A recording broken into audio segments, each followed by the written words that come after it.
All right, let's get started here. Let me check on one thing really quick. Make sure that the Facebook live stream is going. It looks pretty good. Give it a few seconds here.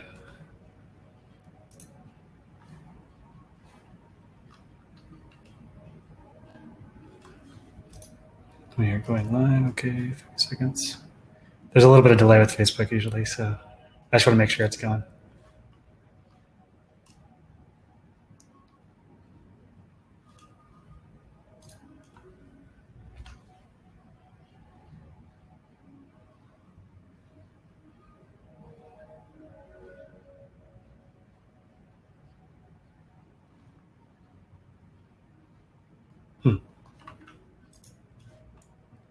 Okay, we'll go ahead and get started, and I'll check back on it in just a second. But so I just want to take a moment to welcome everybody who is watching.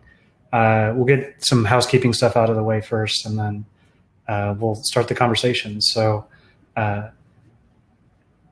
if you are on Facebook Live and you're watching right now, I really do recommend that you just come on over to Crowdcast. The link should be in the description there.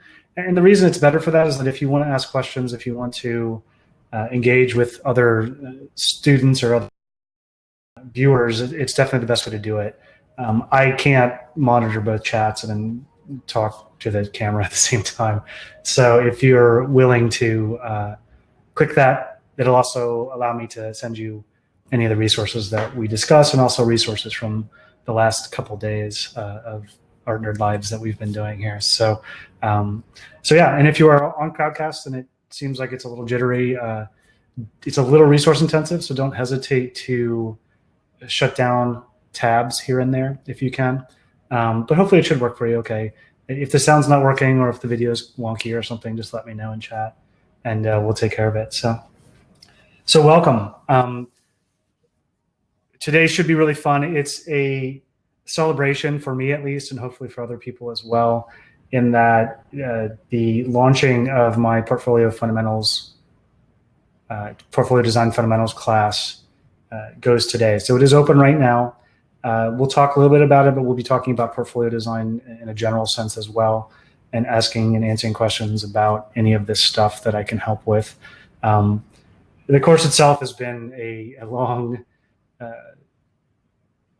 but rewarding sort of learning curve over the last year or two that I am super proud of.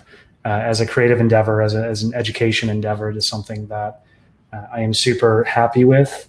It is amazing to engage in this huge transformation that's going on in education, and that includes events like today, where not too long ago, you had to jump through a lot of hoops and then ask permission to make very little money and to get access to students to help them, basically, to have impact on students' lives. And that is still the case a lot of times in formalized education, and it's all shifting very quickly. But I am super happy to be able to be here today. I'm super happy to offer something like Portfolio Design Fundamentals to a huge audience, essentially, to an almost unlimited audience, if it's going to benefit them. And I think it will, especially for those creatives who are interested in, again, making sort of a creative life and following a path of creativity and of professional creativity.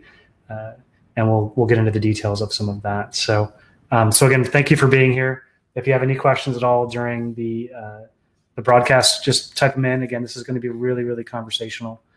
So do not hesitate to ask questions, to make comments, to share resources, any of those kinds of things. So hopefully we'll have a good time, and also learn a few things here and there. I'm hoping, at least. So just a noise. Again, my studio, I have a studio here in Brooklyn in the Navy Yard, so it can get a little loud sometimes. I just heard some mystery Beyonce music from construction workers up on the roof. So hopefully it's not too disturbing, but we'll manage to muddle through here as best we can. So, all right. So like I said, Portfolio Fundamentals is going live today. It is live, so if you're interested in enrolling or if you just want to learn more about it, it's available at portfoliofundamentals.com.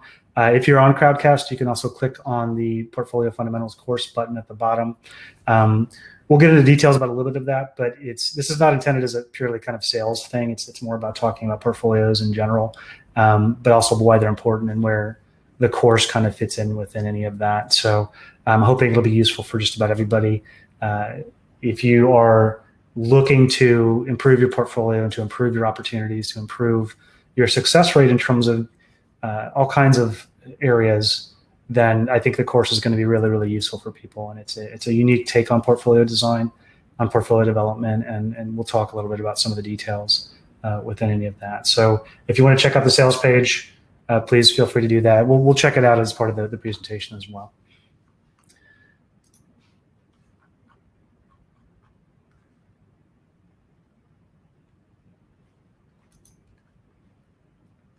Let me just check one thing real quick here.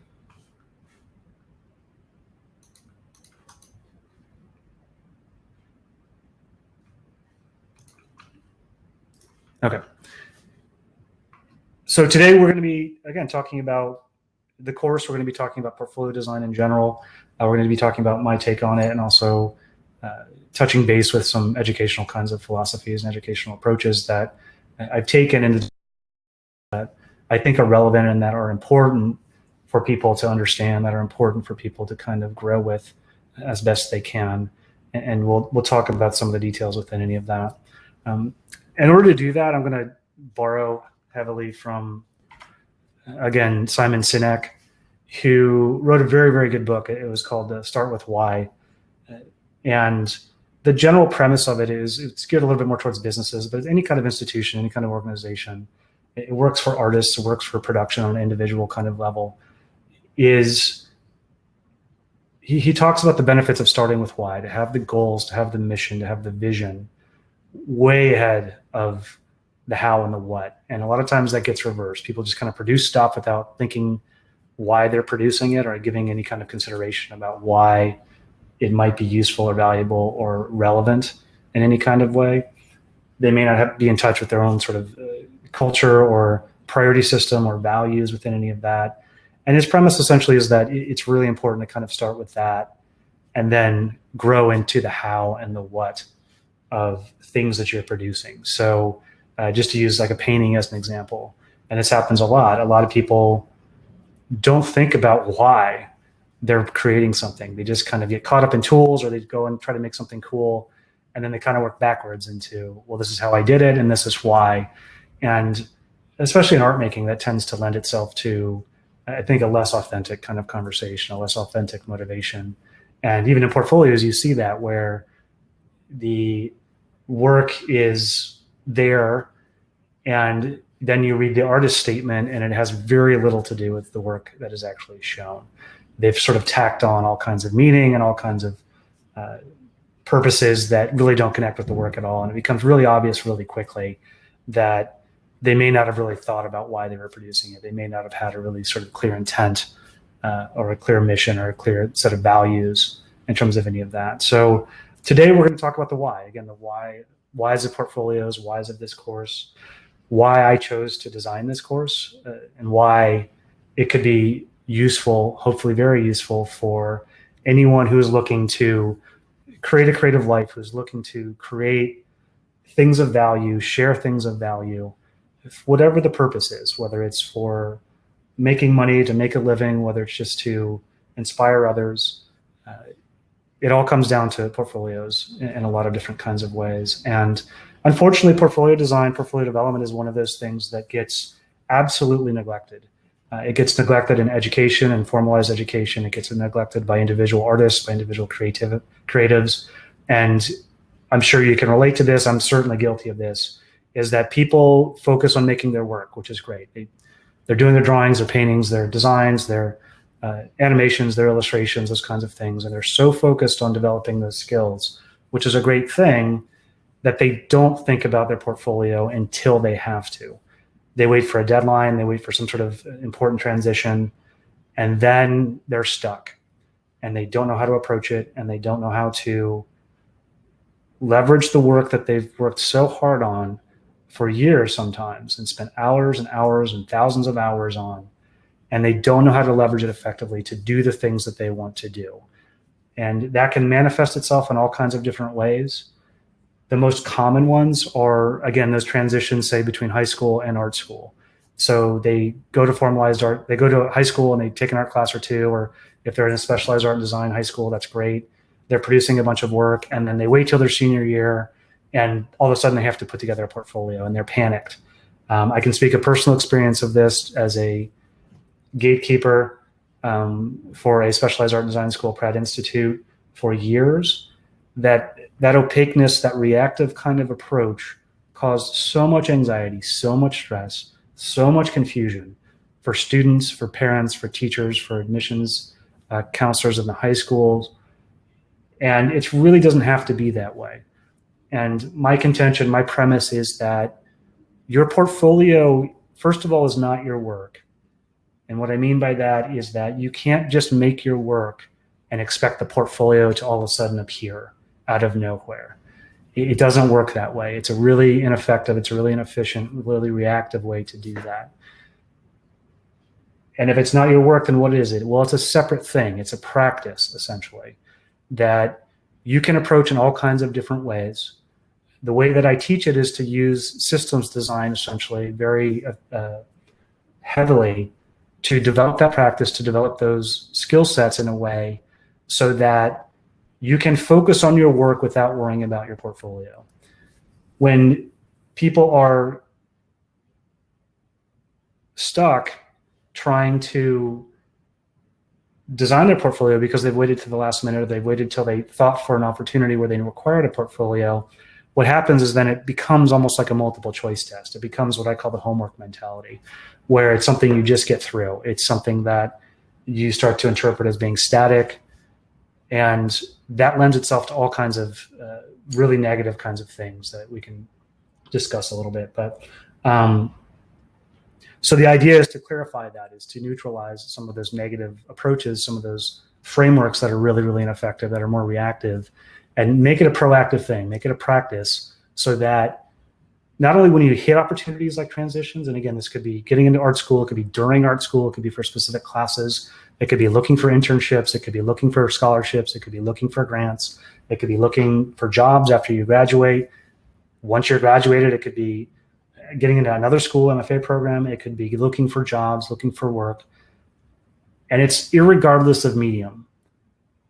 Another big why is that if you want to create a life that produces things of value and make a living doing that in any kind of medium, the portfolio is the most important part of that. It is more important than your degree. It is more important than your grades. It is more important than any kind of standardized test. It is more important than connections. It is the thing that allows you to achieve the creative and professional goals that you want to achieve. If you want to work in animation, they will be looking at your portfolio primarily. If you want to be a photographer and sell work, the buyers are going to be looking at your portfolio. The magazines are going to be looking at your portfolio. The websites are going to be looking at your portfolio. That is how you get jobs. That is how you progress professionally and creatively, essentially, is to show your work, signify your expertise, signify your skill set, signify your experience through visual communication, through this portfolio, in a way that is going to, again, signify hopefully positive qualities. And if you're doing it in a reactive way, it tends to make your job a lot more difficult. Because of all of this, again, portfolios are not going away anytime soon. They are becoming more and more important. The portfolio as signifier in any kind of professional context is actually spreading to other domains, because again, degree as signifier is really abstract. It's really vague. If you have a BFA or a BA in something and you're trying to get hired, what does that really signify to a potential employer? What does that signify to a client? And if you want just an example of that, apply for a job somewhere or try to sell work and see if anybody asks you what your degree is or where you went to school. I really, really doubt it's going to be an issue. And if you are applying for a design job and your portfolio is stronger than someone else who went to a design school or didn't go to design school, the portfolio is going to be the factor that's going to, again, allow you to get that interview, allow you to get that opportunity or take advantage of that opportunity. Again, this is true for gallery shows. This is true for any kind of creative output. And again, this is only going to continue. Education is going to be shifting a lot very quickly. And I think art and design education in particular, and specialized art and design schools, are either going to have to shift very quickly or they're going to disappear because of this factor, is that as things like this, like I talked about with the education, if I can connect with students and teach them how to draw, how to paint, how to design things, how to do color theory, which you can do in asynchronous ways like this. If the skills are there, if the portfolio is there, the degree doesn't matter much. As more lateral, as more communal kinds of education models start to develop and start to advance, the top-down kind of structure of formalized art design, institutionalized education is going to become less and less relevant.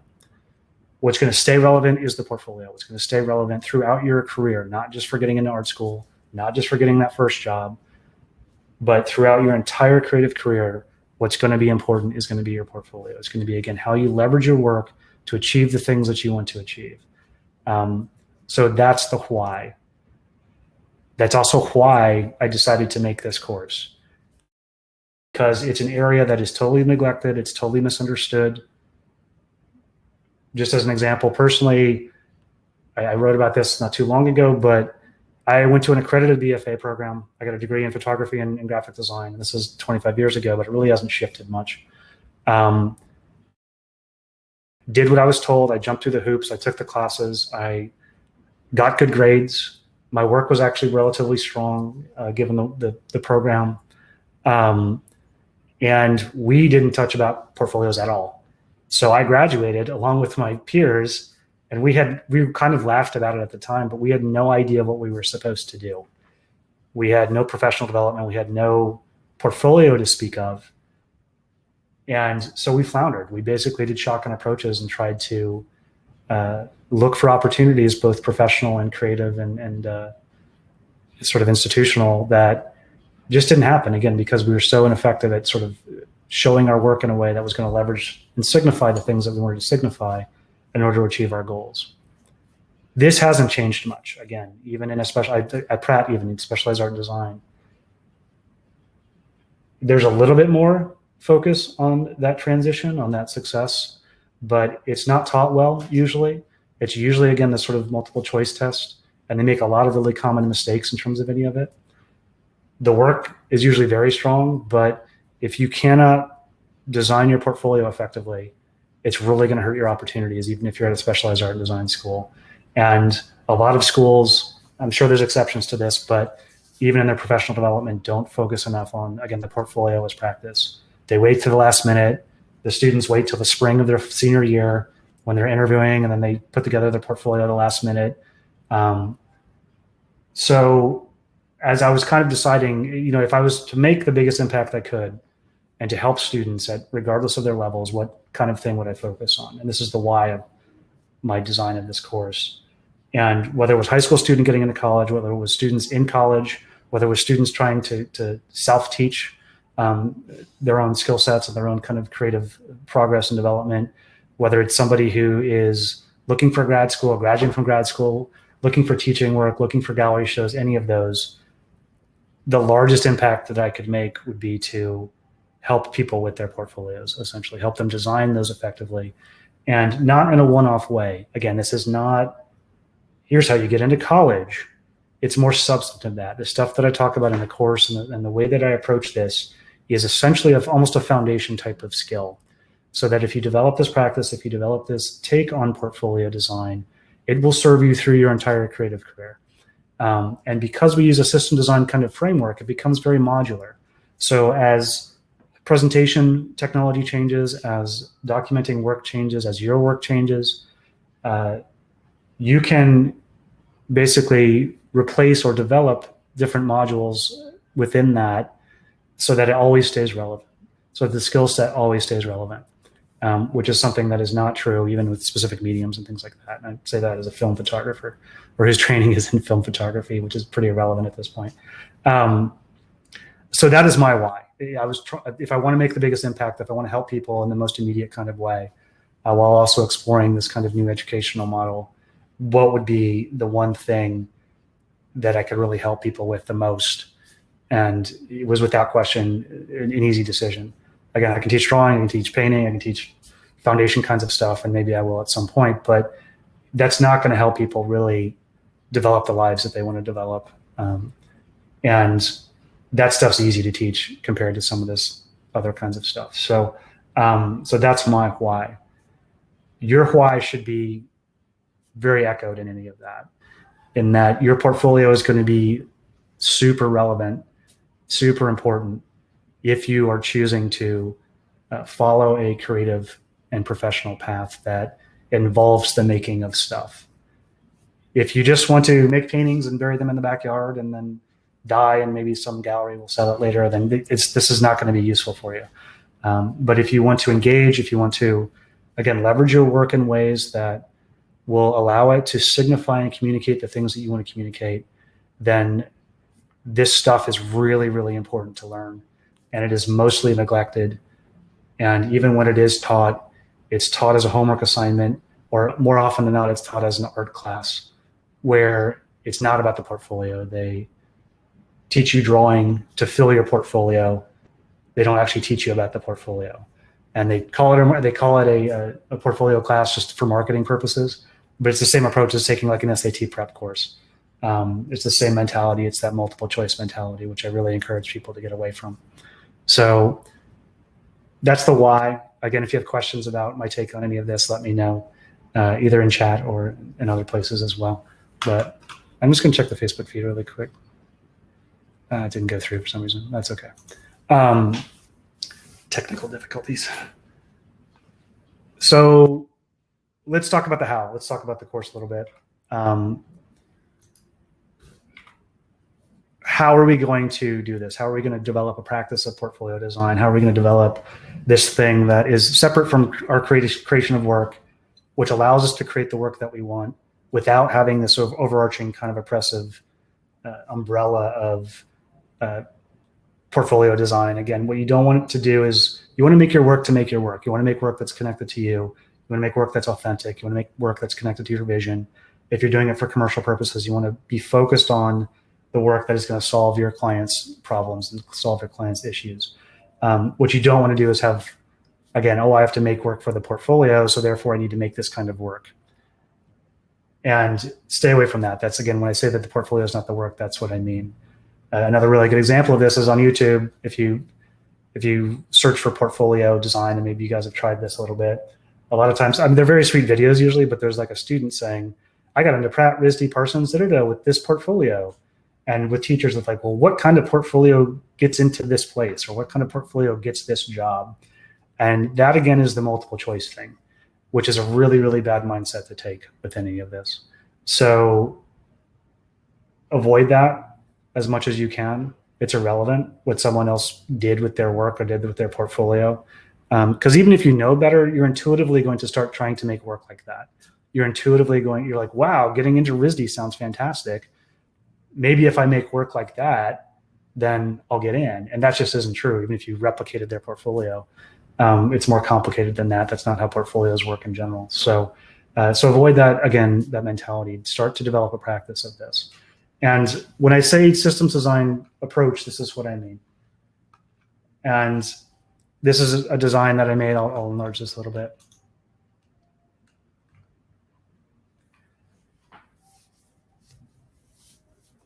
And systems design is a really powerful tool for all kinds of things, whether it's making work or organizing your life, or, again, looking for a job that you can do within all kinds of contexts. And it's not as complicated or as intimidating as it may sound. And again, it kind of is a buzzword here and there. But it essentially is just recognizing things as a set of elements that works together to accomplish some purpose or some function. And a portfolio is absolutely a system. Again, it's not your work. Your work is part of the system, but it is not your work. The system elements, again, each of these little nodes is kind of an element of that. And you can play around with this. You can play around with the sequencing of it. You can play around with any of the actual elements themselves, the curation, the documenting of the work, the presentation, the audience. And the idea is that these all work together in a way that will allow you to accomplish your purpose, essentially. And in the previous sort of webinar, I go into this a little bit more in detail, but again, you need to really focus purpose, whether it's to get into RISD or to get a job at Madwell or to sell work or to get into a specific gallery show, those kinds of things. The idea is that that specific purpose is accomplished by the system that you design, essentially. And fortunately with portfolios, again, you can kind of create a universal system that, again, becomes a practice, essentially. And it all starts, again, with documenting work. If you didn't get a chance to check out the webinar on that, then I highly recommend it. Obviously, it's part of the course, which we cover. We'll go over that a little bit. The following webinar is about curation and sequencing, or sometimes called editing. And the idea is, so if this is your work here, all your paintings, all your drawings, everything, you document it, you do your research, which is what most people fail to do, based on audience needs, based on client needs. And then you can start to curate, edit, sequence, all those kinds of things. And then, and only then, do you start worrying about presentation. What most people do is if they document, and a lot of times badly, is they just jump straight to presentation. They throw it up on Instagram, they throw it up on their website. They're super fixated on presentation, and it's understandable because there's a lot of companies that want to sell you a lot of tools and a lot of resources, which is fine, but you can't be jumping into that again. And they're less relevant than the other aspect of that. So this gives you a little bit of sense of again, how we approach this in terms of portfolio as system. And this is the how. This is how we get you to develop your practice. This is how we get you to achieve your purposes, which are going to be super varied. And every portfolio you design is going to use this structure, but it's also going to be different based on your purpose. One of the biggest mistakes that people make, whether it's looking for jobs or getting into schools or trying to sell work, is that they do not do research into specific clients. They do not decide on a specific purpose. So they make one portfolio and they just spam it out to everyone. And then they wonder why they don't get the success that they want. They wonder why nobody's buying. They wonder why they're not getting hired. They wonder why they didn't get into school or the scholarship. And it's because they failed to focus on a purpose. They failed to cater the portfolio to the needs of the audience or the needs of the client. And if you're facing someone who did that, you're going to lose. At the same time, if you're smart enough and if you're doing this kinds of stuff, if you're approaching it in this way, you're going to have very distinct advantages. And I say this as a gatekeeper again in various kinds of contexts. Those portfolios that solved the client needs, in my case, it's the gatekeeper is the client, either by showing that they were the exact student that we wanted or by showing that their work was going to solve whatever problem we were facing, or that they as artists, again, because the portfolio signifies things, was what we were looking for, then they absolutely would win out over someone who just arbitrarily sent us a bunch of random stuff. And in Pratt's case, again, we would always get things where you could tell, but they basically just took the RISD portfolio and sent it to us as well. Or they took their Parsons portfolio and sent it to us as well, which worked sometimes, but more often it hurt their chances, both for scholarship and for admissions, because what Parsons was looking for did not match what we were looking for necessarily, depending on major and those kinds of things. And that's true for different companies. That's true for different clients, different buyers, different art fairs, whatever you're applying for. It's really, really important that you understand that you need to individualize each portfolio you send out to people so that it is catered as much as possible to what the client is looking for, to what the gatekeeper is looking for, to the best of your ability. And again, this model is kind of how you can approach that in very sort of substantive kinds of ways. So that's our how. So let's get into it a little bit. Let's, as much as everybody loves slideshows and PowerPoint. So this is the sales page. Again, I'll just kind of go over it real quickly to give access to any of this stuff. So what we're doing is I'm offering basically two options. So you can get access to the course, which is, we'll go over the details of it. It's essentially 9 modules that takes you from having work but no portfolio to having a well-designed, well-researched, well-presented, well-archived, backed up portfolio that is catered towards the client needs as much as possible. And a system that is reusable over and over and over again.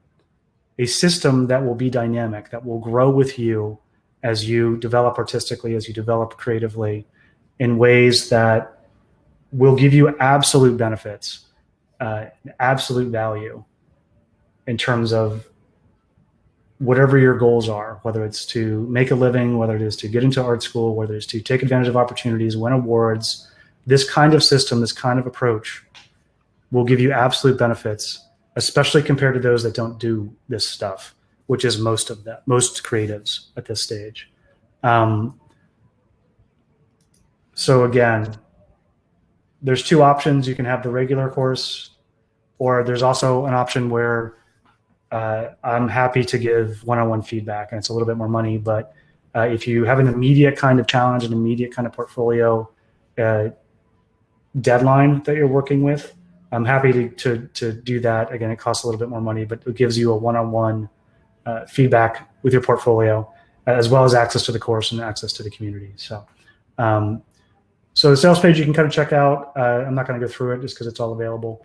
The main thing is understand that there's 2 prices. There is a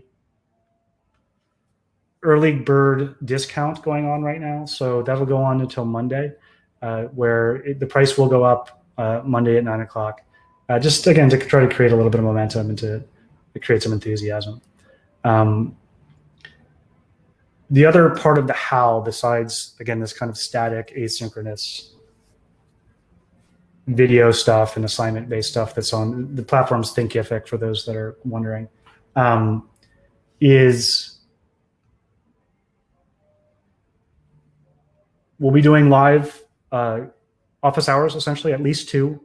But once you become a member, you're going to become an alumni member too. So alumni are going to be included on every office hours from there on out. So we're going to probably run the course about 4 times a year. So next time we'll run it maybe March, maybe not. It really depends. But we'll be doing office hours as an enrolled student relatively often. I'm guaranteeing at least 2, but more than likely it'll be more than that, depending on need, depending on interest, and depending on what the struggles are that you're having overall. So that'll be, again, synchronous. That'll be one-on-ones, just like we're doing today, where you can ask questions. You can have recordings of that, have access to the recording of the conversation, both with me, but also with your fellow students overall.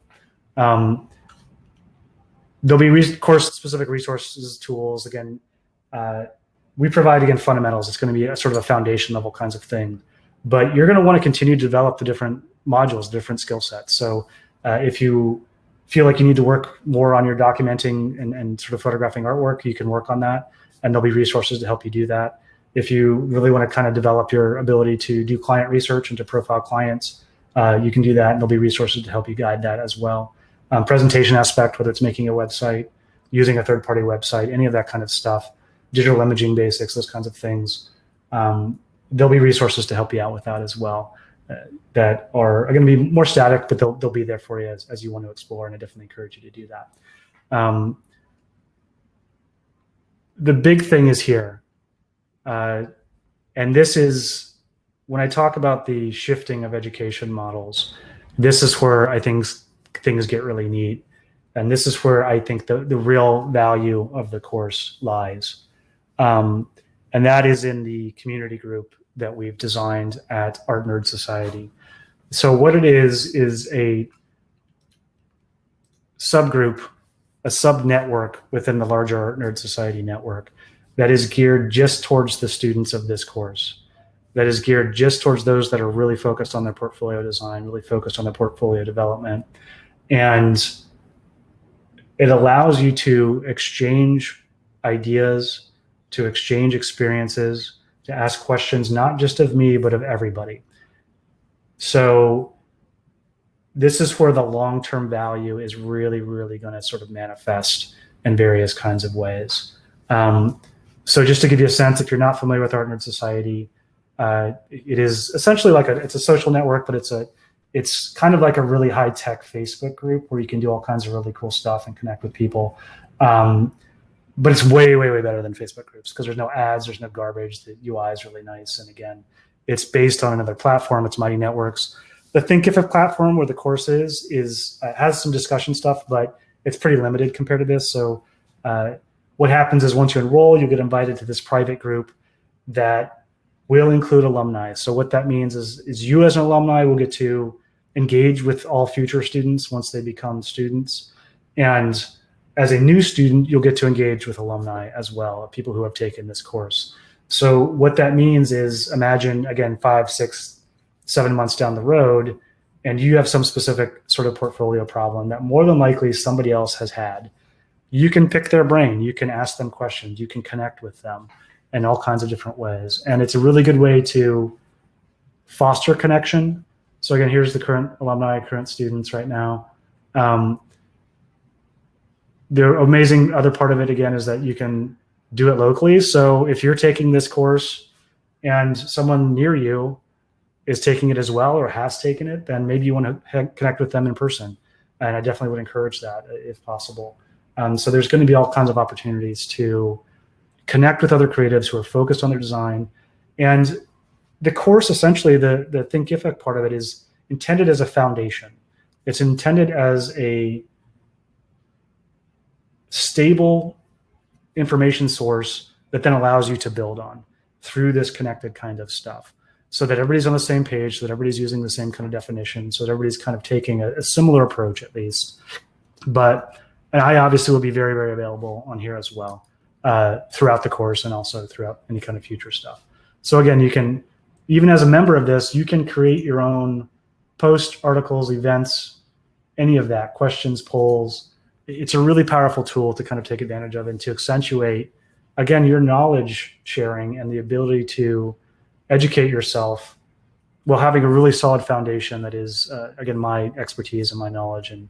But where the real value of the course is going to come along long term is going to be this, and worth the price of the course itself in terms of that connection, in terms of that future capacity to get help, to share experiences, to be inspired, to commiserate if necessary, and again, to share experiences as much as possible. And it's an amazing kind of framework to do that within.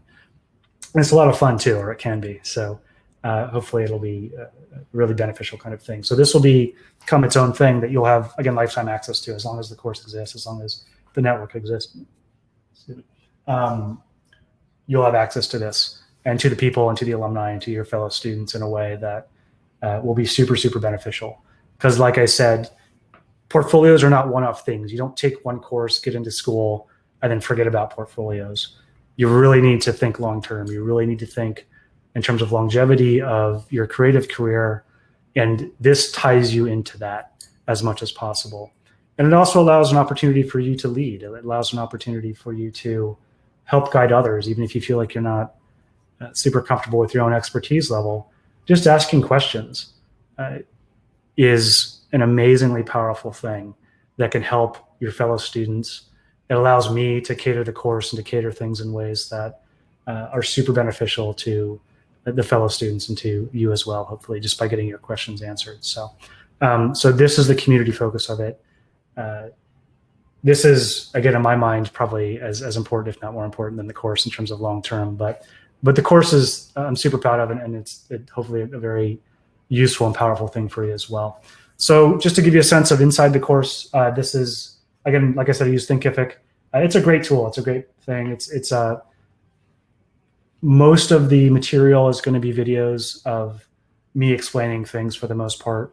And again, the idea is to have this just become a framework, to have it be kind of a foundation of stuff that will hopefully walk you through some of these fundamentals to prevent you from making mistakes that are super, super common. And again, to allow you to leverage your work in a way that achieves the goals that you've set for yourself throughout your entire creative career. Portfolios, again, are not going away anytime soon. They're only going to become more important. And your expertise in this stuff, your capacity to get really, really good at this is going to have benefits throughout your entire creative career. Not just monetary benefits, but also in terms of your growth, in terms of the opportunities, in terms of the connections that you're going to be able to make through your work, which is, again, I think ultimately more important in some ways than even just the economic benefit, which will be substantial. Just to talk about that briefly, it's just one example, but at Pratt, and this is probably relatively common at other kinds of art design schools, portfolio obviously was a huge part of the admissions process in terms of getting in. So therefore even having the opportunity to study the stuff in that particular formalized setting. And we offered merit scholarships, which were based on, again, a combination of test scores and GPA and portfolio. Those are the three things. And the difference between, we had 3 tiers of scholarship, or you could qualify for 0 scholarship. And the difference between tiers of scholarship based on portfolio alone was tens of thousands of dollars over 4 years. It was hugely, hugely valuable to a student. As a personal example, again, in my portfolio development classes that I taught, and also just through being an admissions representative, I would help people, again, using some of this same information, using some of these same frameworks to not just get into Pratt, but also to help them in terms of their entire super stressful kind of college search effort. And when they followed the advice, when they followed the things that I talked about, there were obvious and exponential benefits for when they did that in terms of monetary assets that they would get through scholarships, as well as just the opportunities of getting accepted and getting access to the faculty that Pratt offered, or RISD or Parsons, or any of that. And because so many students, because so many creatives do this in such a bad way, it put them at a really obvious distinct advantage in terms of everything, in terms of the goals that they had set, which in this case was to get into college and to get scholarship and try to afford private school and things like that. So just the breakdown, again, some of this is on the sales page, but it's basically 9 modules. There's about 54 videos. There's a lot of hours of videos in here. In terms of time to take this thing, if you really worked hard at it, you could probably finish the whole course in a month. This is essentially a semester-long course that I've put into this format.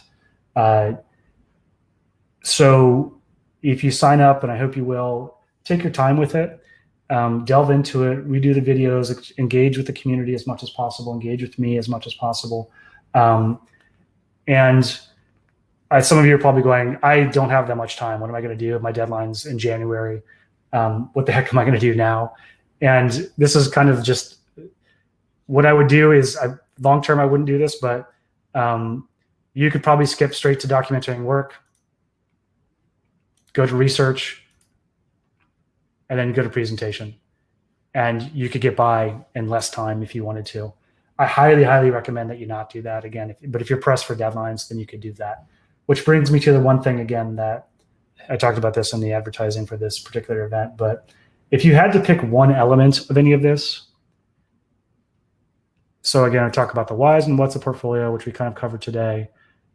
Systems design, again, real basic kind of systems design stuff, which can be useful, not just with portfolio design, but with art making, with all kinds of things. But I go into that quite a bit. I teach you how to take photographs of artwork. Again, that's something I used to do professionally. It's something that if you get a chance, you can check out the webinar. That's just kind of a little bit of basics that I did in the previous webinar. But I really do teach you how to take photographs effectively of your work, no matter what the format is, and to do that in a way that's easy and that's you can back it up and create your own kind of digital archive and do all that kind of stuff. Super, super important. Do not let your images get in the way of your portfolio design. If you can't take good images of your work, then there's no point in doing any of this, because no matter how well you design it, if your images are terrible, it's going to make everything look really bad. So the module 6 is the biggie. If you had to pick one thing that makes all of the difference in terms of portfolio design, it is being able to understand the needs of the audience, the needs of the client, and then catering the portfolio design to that. So this is all about how do you find out what they are looking for?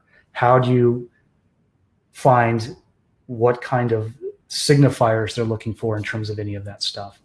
One of the biggest challenges that students face, that creatives face, is, again, they always are asking, well, what should I put in? Should it be more broad? Should it be more specific? Should it show my specialized skill sets? And the problem more often than not is that they haven't bothered to, first of all, decide on a focus purpose. And second is they haven't done research into their audience or their client at all. And if you're able to do that, the sequencing, the curation, the deciding of what to put in the portfolio becomes really, really straightforward. And you can still get really good at the editing and the sequencing of it as you practice it, but it all starts with client research. And for those that are farther along in maybe their design career, you recognize that, again, in terms of doing design projects for a client, you have to understand what their needs are, what they're looking for, and then cater the portfolio to signify those things. So that's the biggest mistake that people make. In this course, again, we're going to teach you how to do that in really, really straightforward, effective ways. Whether it is researching a school, researching for sales, researching for a job opportunity, any of those things, we're going to give you a really nice framework to work with that you can then build on as well. A lot of these modules are essentially systems within systems. So we teach you how to do all of that, which is super powerful. And then, of course, the curation and the sequencing, we cover quite a bit. In that, I even go through very specific examples. So I curate a portfolio of a hypothetical student applying to school. And then, of course, the presentation, which is a lot of people focus on that. So, and with this, we just talk a little bit about creating a real simple kind of website using a third-party service that is relatively easy to do, and actually I think much less substantive or less important actually than the previous 7 modules within any of that. So this is kind of the course itself. Again, this is the videos, and again the static part, the what people consider asynchronous teaching, essentially, that happens. You'll have lifetime access to it, so you can go back, you can rewatch, you can watch it at hyper speed if you want, if you're tired of me jibber jabbing. You can skip when I talk at the screen if you want, but mostly you can jump around as much as you need. You can revisit things as much as you need. You can watch it at your pace, and the idea is that you do that and then you jump over here, which is where the real sort of learning is going to happen, I think, where the real engagement is going to happen, again, both with myself but also with the fellow students and the alumni as well. So that is essentially it. If you have any questions at all about any of it, about the course, about portfolio design, about any of the specifics of portfolio design, do not hesitate to connect with me on Artnerd Society. Artnerd Society, again, is a free kind of creative oasis. It's a digital platform where artists can engage with one another, and I can show you the network. You can just go back into the network. Again, this is a group within the larger Artnerd Society network. It is not just a fancy blog, although I'm on there a lot, obviously producing content, but it is an opportunity for people to share work, to share experiences, to in meaningful ways that will help them grow and educate themselves and help educate others as well. And even if you decide that you're not interested in the course, that's fine. But I really would love for you to come over and join Artnerd Society, because we're going to be doing all kinds of great stuff in the future, and we've already done a lot of fun stuff as well. So with the idea, again, of helping you develop your work and develop your creative path as strongly as possible, while also giving you a sense of community and a sense of connection with other creatives that a lot of times can be really difficult to find, especially if you don't live in a big city, or especially if you are surrounded by culture, surrounded by a community that doesn't focus on this stuff as much as some other places might. And I can speak to that personally, but I hope you'll join us both in Artnerd Society, and I really, really hope that you'll join us in the course Portfolio Design Fundamentals. I look forward to working with you. I look forward to helping you get your portfolio practice in a place that makes your life as inspiring and as easy as possible, and that will help you grow artistically and help you grow professionally in a way that will provide a lot of value for yourself, but also for those around you as well. So thank you again for tuning in. Thank you again if you are watching this a little bit later. Just as a reminder, the early bird deadline is going to be over on Monday, December 10th at 9 p.m. So I can actually put the kids to bed. And I'll be switching it. It'll be, right now it's $497 and $697, depending on which sort of path is going to be best for you. It will be going up to $597 and $797, basically. So by early bird, you're saving about $100 on the course with any of that. So as always, if you have questions, hit me up with at Artnerd Society, or you can email me as well at jeff@artnerdsociety.com. So thank you again. I appreciate you taking the time to have a conversation, and we'll see you again soon. Thanks.